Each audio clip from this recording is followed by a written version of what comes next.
makikita dito ng mga isda. So pupuntahan namin ni Kuya Ray yung mga nangungulong or nangingisda dito sa Lake Huacon.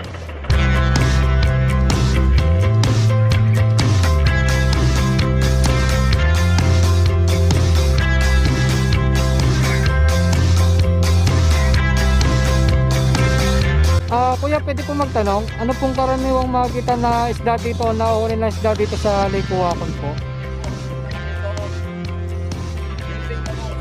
Oo? Meron din po. Oo. May bangus daw dito na uuuli, hindi ako makapaniwala. So ibig sabihin po kuya, yung tubig po ng tubig po ng Lake Huacon, tubig alat po. Halo po.